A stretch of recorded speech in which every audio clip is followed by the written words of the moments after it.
ವಕ್ರತುಂಡ ಮಹಾಕಾಯ ಕೋಟಿ ಸೂರ್ಯ ಸಮರ್ಪ್ರಭ ನಿರ್ವಿಘ್ನಂ ಗುರುವೇ ದೇವ ಸರ್ವಕಾರ್ಯಶು ಸರ್ವದಾ. ಪ್ರಿಯ ವೀಕ್ಷಕರೇ ನಮಸ್ಕಾರ. ಜ್ಯೋತಿಷ್ಯ ಭಂಡಾರ ಕಾರ್ಯಕ್ರಮಕ್ಕೆ ಸ್ವಾಗತ. ಜೂನ್ ತಿಂಗಳ ಮಾಸ ಭವಿಷ್ಯ, ಅದರಲ್ಲಿ ಮಿಥುನ ರಾಶಿಯವರು ಹೇಗಿದೆ ನೋಡೋಣ ಬನ್ನಿ. ಈ ತಿಂಗಳು ನಿಮ್ಮ ಜೀವನದಲ್ಲಿ ವೇಗ ಮತ್ತು ಬದಲಾವಣೆಗಳು ಕಾಣಬಹುದು ಮತ್ತು ಹೊಸ ಅವಕಾಶಗಳನ್ನು ಲಭಿಸುತ್ತವೆ. ಹಣಕಾಸು, ಉದ್ಯೋಗ, ವ್ಯಾಪಾರ ಮತ್ತೆ ಶಿಕ್ಷಣದ ಬಗ್ಗೆ ವಿದ್ಯಾರ್ಥಿಗಳಿಗೆ ಯಾವ ತರ ಇದೆ ಎಂದು ಸಂಪೂರ್ಣವಾಗಿ ತಿಳಿಸಿಕೊಡ್ತೇನೆ. ಅದಕ್ಕೂ ಮೊದಲು ನೀವಿನ್ನೂ ನಮ್ಮ ಪೇಜ್ ಅನ್ನು ಫಾಲೋ ಮಾಡಿಲ್ಲ ಅಂದ್ರೆ ಈ ಕೂಡಲೇ ಈ ಪೇಜ್ ಅನ್ನು ಫಾಲೋ ಮಾಡಿ, ನಮ್ಮ ಯೂಟ್ಯೂಬ್ ಚಾನಲ್ ಅನ್ನು ಸಬ್ಸ್ಕ್ರೈಬ್ ಮಾಡಿ, ಈ ವಿಡಿಯೋಗೊಂದು ಲೈಕ್ ಕೊಟ್ಟು ಕಮೆಂಟ್ ಮೂಲಕ ನಿಮ್ಮ ರಾಶಿ ಯಾವುದು ಎಂದು ತಿಳಿಸಿ.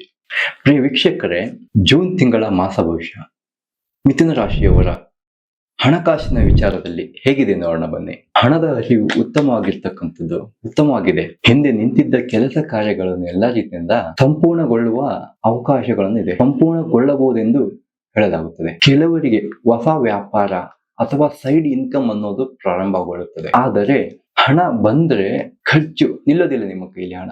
ಹಾಗಾಗಿ ಈ ರಾಶಿಯವರು ಹಣದ ವಿಚಾರದಲ್ಲಿ ನಿಮ್ಗಿಂತ ಇನ್ನೊಬ್ಬರ ಕಡೆಯಿಂದ ಸ್ವಲ್ಪ ಮಾರ್ಗದರ್ಶನ ಅಂತ ಅದು ಹೇಳ್ತಿಲ್ಲ, ಬಟ್ ಹಣದ ವಿಚಾರದಲ್ಲಿ ನಿಮ್ಮ ಕೈಯಿಂದ ಮಾಡ್ಲೇಬೇಡಿ ಯಾವ್ದು ಕೆಲಸ ಕಾರ್ಯಗಳು. ಆದ್ದರಿಂದ ಸ್ವಲ್ಪ ಸಮಸ್ಯೆ ಉಂಟಾಗಬಹುದು. ಹೀಗಾಗಿ ಉಳಿತಾಯದ ಕಡೆ ಜಾಸ್ತಿ ಮಹತ್ವ ನೀಡಿ.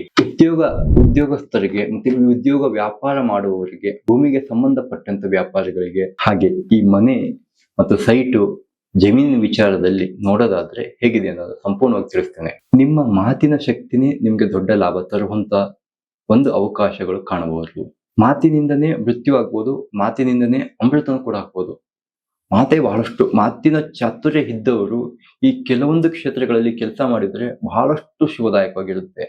ಯಾವ ಕ್ಷೇತ್ರ ಅಂದ್ರೆ ಜಮೀನಿಗೆ ಸಂಬಂಧಪಟ್ಟಂತದ್ದು, ಮತ್ತೆ ರಿಯಲ್ ಎಸ್ಟೇಟ್ ಸಂಬಂಧಪಟ್ಟಂತದ್ದು, ಮತ್ತೆ ವ್ಯವಹಾರ ಮಾಡ್ತಿರಲ್ವಾ, ದಿನನಿತ್ಯ ಹಣ ಬಳಕೆ ಅಂದ್ರೆ ಹಣ ಬದಲಾವಣೆ ಆಗ್ತಾ ಇರುತ್ತೆ, ಹಣ ಬರುತ್ತೆ ಹೋಗುತ್ತೆ. ಈ ತರ ತರಕಾರಿ ಆಗಿರ್ಬೋದು, ಇನ್ನೊಂದು ಮತ್ತೊಂದು ಯಾವುದೇ ತರಹದ ವ್ಯಾಪಾರಿಗಳಿಗೆ ಬಹಳಷ್ಟು ವಾಕ್ಚಾತುರ್ಯ ಅನ್ನೋದು ಇರಬೇಕು, ಇಲ್ಲಾಂದ್ರೆ ಬಹಳಷ್ಟು ಸಮಸ್ಯೆಗಳು ಆಗ್ಬಹುದು. ಆಫೀಸ್ ನಲ್ಲಿ ನಿಮ್ಮ ಐಡಿಯಾಗಳಿಗೆ ಪ್ರಶಂಸೆ, ಮೆಚ್ಚುಗೆ ಅನ್ನೋದು ಸಿಗುತ್ತೆ. ಹಾಗೆ ಹೊಸ ಉದ್ಯೋಗ ಅವಕಾಶ ಕೂಡ ಬರಬಹುದು. ಮತ್ತೆ ಭೂಮಿ ವಿಚಾರಕ್ಕೆ ಮತ್ತೆ ಜಮೀನಿನ ವಿಚಾರಕ್ಕೆ ಆವಾಗಲೇ ಹೇಳಿದ್ನಲ್ಲ ನಾನು, ಹೊಸ ಕಸ್ಟಮರ್, ಹೊಸ ಪರಿಚಯದಿಂದ ಲಾಭ ಅನ್ನೋದು ಜಾಸ್ತಿ ಆಗ್ತಕ್ಕಂಥದ್ದು.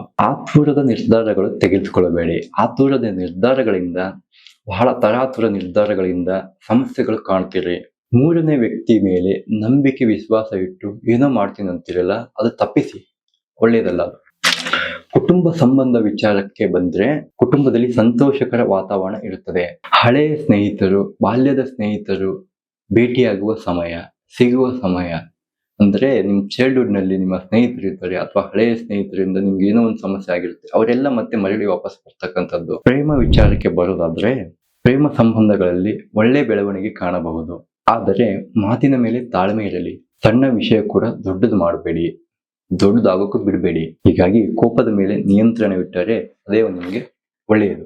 ವಿದ್ಯಾರ್ಥಿಗಳಿಗೆ ಈ ತಿಂಗಳು ಆಸಕ್ತಿ ಹೆಚ್ಚಾಗುತ್ತದೆ. ವಿಶೇಷವಾಗಿ ಸ್ಪರ್ಧಾತ್ಮಕ ಪರೀಕ್ಷೆ ಮತ್ತು ಇಂಟರ್ವ್ಯೂ ತಯಾರಿ ಮಾಡುವವರಿಗೆ ಒಳ್ಳೆಯ ಸಮಯ ಎಂದು ಹೇಳಲಾಗುತ್ತದೆ. ಇದರಿಂದ ಸ್ವಲ್ಪ ಮೊಬೈಲ್ ಬಳಕೆ ಕಡಿಮೆ ಮಾಡಿ, ಸಾಮಾಜಿಕ ಜಾಲತಾಣಗಳನ್ನು ಕಡಿಮೆ ವೀಕ್ಷಿಸಿ. ನಿಮ್ಮ ಗುರಿ ಕಡೆಗೆ ನೀವು ಸಾಗಿದ್ರೆ, ನೀವು ಒಂದು ಗುರಿನ ಇಟ್ಕೊಂಡ್ಬಿಟ್ಟು ನಿಮ್ಮ ಗುರಿ ಕಡೆಗೆ ಸಾಗಿದ್ರೆ ಆ ಗುರಿ ತಲುಪುವ ಒಂದು 100ಕ್ಕೆ 101ರಷ್ಟು ಅವಕಾಶಗಳನ್ನು ಇದೆ. ಹಾಗಾಗಿ ನೀವು ಅಂದ್ಕೊಂಡಿರೋ ಗುರಿ ನೀವು ಸಾಧಿಸಬೇಕು ಅಂದ್ರೆ ಸಂಪೂರ್ಣವಾಗಿ ಸ್ವಲ್ಪ ಮೊಬೈಲ್ ಬಳಕೆ ಕಡಿಮೆ ಮಾಡಿ, ಯೋಗ ಧ್ಯಾನದ ಕಡೆಗೆ ಸ್ವಲ್ಪ ಒತ್ತು ಕೊಡಿ. ಆರೋಗ್ಯದ ವಿಚಾರದಲ್ಲಿ ನೋಡೋದಾದ್ರೆ ನಿದ್ರಾಹೀನತೆ, ತಲೆನೋವು, ಮಾನಸಿಕ ಕೆಟ್ಟ ಕನಸುಗಳಿಂದ ನೀವು ಹೆದರಿಕೆ ಜಾಸ್ತಿ ಆಗೋದು, ಈ ತರ ಸಮಸ್ಯೆಗಳು ಕಾಣುತ್ತದೆ. ಹಾಗಾಗಿ ಸರಿಯಾದ ಸಮಯಕ್ಕೆ ಊಟ ಮಾಡ್ತಕ್ಕಂಥದ್ದು, ಸರಿಯಾದ ಸಮಯಕ್ಕೆ ನಿದ್ರೆ ಮಾಡ್ತಕ್ಕಂಥದ್ದು, ಯೋಗ ಧ್ಯಾನ ಮಾಡಿದರೆ ನಿಮ್ಮ ಮನಸ್ಸಿಗೆ ಶಾಂತಿಯನ್ನು ಲಭಿಸುತ್ತದೆ. ಒಟ್ಟಾರೆ ನೋಡೋದಾದ್ರೆ ಈ ತಿಂಗಳಿನಲ್ಲಿ ಮಿಥುನ ರಾಶಿಯವರಿಗೆ ಶುಭ ವರ್ಣ ಅಂದ್ರೆ ಶುಭ ಬಣ್ಣ ಮತ್ತೆ ಶುಭ ಸಂಖ್ಯೆ ತಿಳಿಸ್ಕೊಡ್ತೇನೆ ಬನ್ನಿ. ಹಾಗೆ ಪರಿಹಾರ ಏನನ್ನು ತಿಳಿಸ್ಕೊಡ್ತೇನೆ ಬನ್ನಿ. ಶುಭ ಬಣ್ಣ, ಅದೃಷ್ಟದ ಬಣ್ಣ ಅಂದ್ರೆ ಹಸಿರು. ಅದೃಷ್ಟ ಸಂಖ್ಯೆ 5. ಬುಧವಾರ ವಿಷ್ಣು ದೇವರಿಗೆ ಆರಾಧನೆ ಮಾಡಿದರೆ ಶುಭ ಫಲಗಳನ್ನು ಪ್ರಾಪ್ತಿಯಾಗುತ್ತವೆ. ಒಟ್ಟಾರೆ ಹೇಳೋದಾದ್ರೆ ಜೂನ್ ತಿಂಗಳಲ್ಲಿ ಮಿಥುನ ರಾಶಿಯವರಿಗೆ ಅವಕಾಶಗಳು ಮತ್ತು ಹೊಸ ಆರಂಭಗಳ ತಿಂಗಳೆಂದು ಪರಿಗಣಿಸಬಹುದು. ಸರಿಯಾದ ನಿರ್ಧಾರ, ತಾಳ್ಮೆಯಿಂದ ಯಶಸ್ಸು ನಿಮ್ಮತ್ತ ಸಾಗುತ್ತದೆ.